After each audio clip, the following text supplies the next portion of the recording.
Salam aleykum, hər vaxtınız xeyir olsun, hörmətli izləyicilər. Bugün bizə ünvanlanan iki sual haqqında danışacağım. Əmək məcəlləsində olan müddəalardan bizə suallar ünvanlanıb.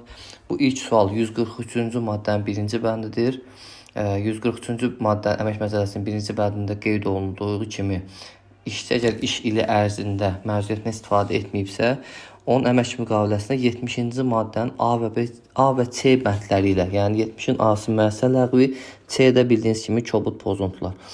Bu maddələrdə nəzərdə tutulmuş əsaslarla işdən çıxarma halları istisna, digər bütün hallarda əmək müqaviləsinə xitam verilərkən işçinin arzusu ilə həmin iş ili üzrə ona əmək məsuliyyəti verilir və işdən çıxma tarixi məsuliyyətin son günü hesab olunur. Burada artıq işçi 70-ci maddənin A və C bəndləri ilə işdən çıxarkən onun məzuniyyətini götürüb sonra xitam verilməsi hüququnu məhdudlaşdırıb 143-cü maddə. Birinci sual budur, buna toxunacağıq. Həmçinin biz 143-cü maddənin ikinci bəndinə baxsaq, əgər işçi bu maddədə nəzərdə tutulmuş halda və qaydada məsuliyyət istifadə etmək hüququndan istifadə etməsə, yəni məsuliyyət götürməsə, o zaman buna istifadə edilməmiş əmək məsuliyyətinə görə kompensasiya ödənilməlidir deyilir. Yəni yenə də 70-in A və C bəndləri ilə xitam verilərkən artıq kompensasiya ödənilməməsi başa düşülür. Bu əmək məcəlləsinə hal-hazırda qüvvədə olduğuna görə həmin maddə. Bununla bağlı bəzi müəssisələr yanlışlıqla işçinin müəssisə ləğvində və kobud pozuntularla işdən çıxardarkən ona məzuniyyət kompensasiyası vermirlər.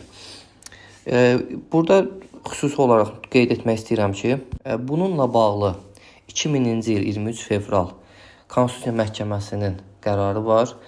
Bu qərar işçinin şikayəti əsasında formalaşmış və burada Əmək Məcəlləsinin 143-cü maddəsinin birinci hissəsində göstərilən halın Azərbaycan Respublikası Konstitusiyasının 25-ci, yəni işçilərin bərabərlik hüququ, hər bir insanın eyni olduğu, 37-ci maddəsinin hər bir insanın bərabərlik hüququ olması və 149-cu maddə, yəni hər bir işçinin istirahət hüququnun olması, yəni bu maddələrlə, Konstitusiyanın bu maddələrinin ziddiyyət təşkil etdiyi üçün həmin 143-cü maddənin birinci hissəsi qüvvədən düşmüş hesab olunur. Yəni, dostlar, işçi 70-ci maddənin A bəndi ilə də, C bəndi ilə də işdən çıxarsa son haqq hesab kimi məsuliyyət kompensasiyası alacaq və yaxud da məsuliyyətə yazıb məsuliyyətini istifadə etdikdən sonra əmək müqaviləsinə xitam veriləcək. Bu ilk sual idi.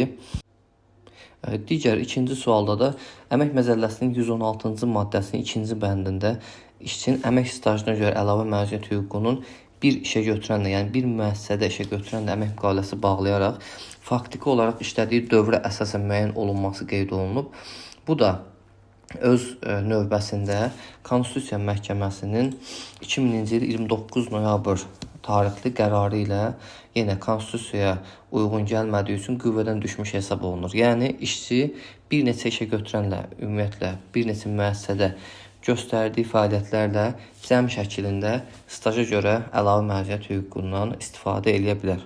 Yəni, bir işə götürənlə məhdudlaşdırıla bilməz.